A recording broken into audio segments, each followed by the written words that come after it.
हाँ, मेरा नाम गुरलीन कौर है। किस तरह के बच्चे आपको देखने को मिलते हैं? यहाँ पे मतलब हर तरह की कंडीशंस के बच्चे देखने को मिलते हैं, जैसे cerebral palsy, autism, hyper active, muscular dystrophy. सबसे ज्यादा तकलीफ किस डिजीज को देखकर आपको लगता है कि ये डिजीज बच्चों में नहीं होना चाहिए या इस डिजीज को खत्म हो जाना चाहिए?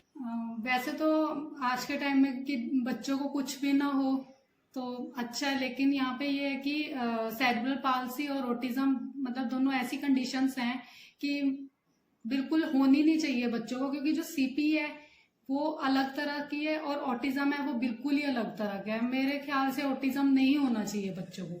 ऑटिज्म कितनी गंभीर बीमारी है? ऑटिज्म एक स्पेक्ट्रम डिसऑर्डर है, मतलब इसमें जो ब्रेन डेवलपमेंट है वो अलग तरीके से होता है बच्चे के बीच में, जो ब्रेन का डेवलपमेंट है।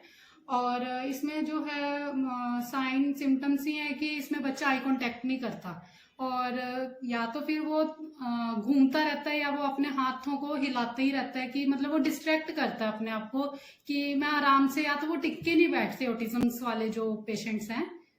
तो ये आई कांटेक्ट के बारे में आपने बताया, ये क्या पैदाइशी होता है या धीरे धीरे डेवलप होता है ये आई कांटेक्ट ना करना? मतलब ये जैसे आई कांटेक्ट का है, ये मैं बताना चाहती हूँ, या तो ये धीरे धीरे डेवलप होता है, ठीक है, या फिर ये अगर हमें डायग्नोस हो गया कि ऑटिज्म है तो सबसे पहला ही इसका साइन ये है कि बच्चा आई कांटेक्ट नहीं करेगा। जैसे कि कोई भी बच्चे होते हैं आई टेस्ट के लिए लेके जाते हैं, तो ये डॉक्टर ही बताता है या घर वाले बताते हैं पहले कि ये ज्यादातर आई कांटेक्ट नहीं करता है, तो आई कांटेक्ट नहीं करता है, फिर ये डॉक्टर बताते हैं कि ये रीजन है? नहीं नहीं, इसका मतलब at a time of pregnancy पता लग जाता है, या तो प्रेगनेंसी टाइम कोई रूबेला वायरस मदर को हुआ हो या कुछ भी, या जेनेटिक फैक्टर्स में, इससे थ्रू पता लग जाता है ऑटिज्म का। तो ये कोई ऐसी बीमारी है जिसका ऑपरेशन के जरिए इलाज भी हो सकता है?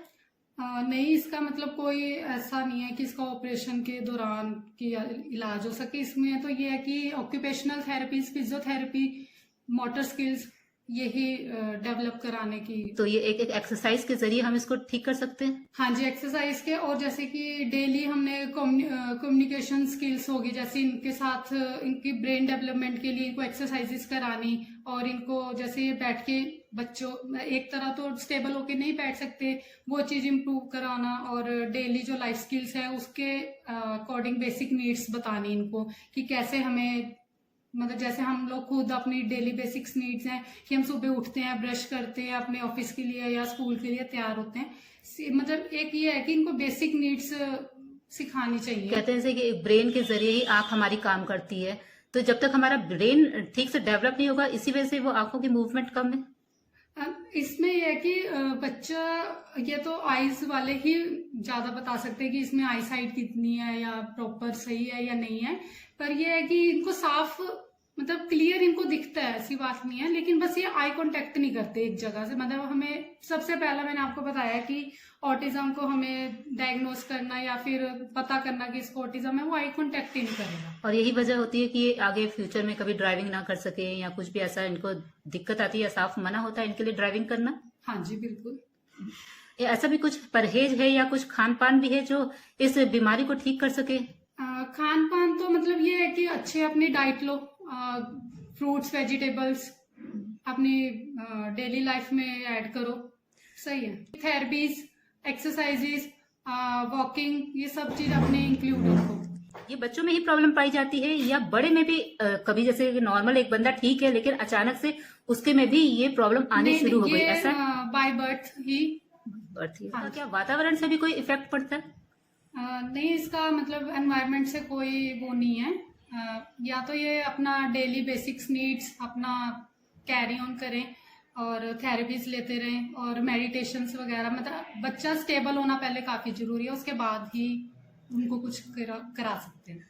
अगर कोई बच्चा सेंटर नहीं आता है और वो घर में ही अपना ट्रीटमेंट लेता है इस तरह के एक्सरसाइजेस से, मेडिटेशन से, खान पान को लेकर, या बहुत सारी जो स्किल्स आपने बताई हैं वो डेवलप करके, तो क्या घर पर भी बच्चे को आराम मिल सकता है? हाँ, बिल्कुल मिल सकता है, कि अगर जो बिल्कुल प्रॉपर अच्छे तरीके से घर में भी वैसी ही डेली लाइफ स्किल्स होती रहे और प्रॉपर ब्रेन जिम जैसे जिसको हम कह देते हैं कि ब्रेन को डेवलपमेंट करने के लिए एक्सरसाइजेस होती हैं।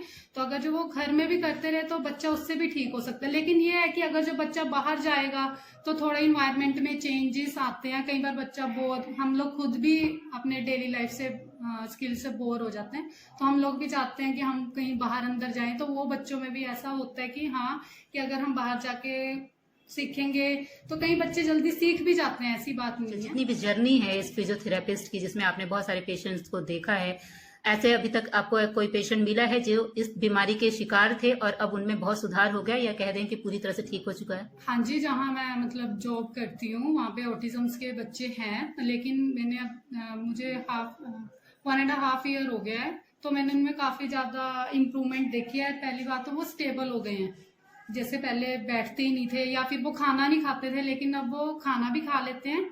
और मतलब मुझे काफी इम्प्रूवमेंट दिखी है उनमें। ऑटिज्म के जो पेशेंट होते हैं उनमें और क्या सिम्टम्स होते हैं? ऑटिज्म्स के पेशेंट्स में जैसे कि वो बिल्कुल भी नहीं बोलते, या बोलते हैं या तो देरी से बोलना शुरू करते हैं या बिल्कुल ही नहीं बोलते। उनको कम्युनिकेट करने में काफी दिक्कत आती है, और उनको फ्रेंड्स बनाना मतलब बिल्कुल भी पसंद नहीं होता इतना। उनकी डेली रूटीन में अगर हल्का सा भी चेंज आ जाए तो वो जल्दी इरिटेट भी हो जाते हैं और परेशान हो जाते हैं उससे। आई कांटेक्ट तो था ही कि वो आई कांटेक्ट बिल्कुल भी नहीं करते ये पेशेंट। किस तरह से ये हैंडल किस तरह से होते हैं फिर बच्चे लास्ट में? जैसे इनकी daily activities, occupational therapies, communication skills होगी, डेली बेसिक नीड्स जैसे कि अपना डेली रूटीन जो भी है इनका। जिस समय ये इरिटेट हो जाते हैं, इनको समझना बहुत मुश्किल होता है, तो ऐसे में इनको उस टाइम के लिए क्या फ्री छोड़ दिया जाता है? नहीं, ऐसा नहीं है कि इनको फ्री छोड़ा जाए, कि इनको थोड़ा सा इंटरेक्ट करने में मतलब ये होता है कि इनको थोड़ा इंटरेक्ट करो दूसरी साइड, और यानी कि इनका माइंड थोड़ा सा डाइवर्ट कर दो और उनको थोड़ा सा हाँ, प्यार से इनको प्यार बातें से, करें। हाँ। क्योंकि इनको अगर इनको हम जरा सा भी टच करेंगे तो इनमें मतलब एकदम से वो होता है कि स्मेल को जैसे ज्यादा वो नहीं कर सकते। स्मेल हो गया, टच हो गया, जो सेंसिटिविटी सेंसेशंस हैं उसमें थोड़ा वो होता है इनको दिक्कत। ओके।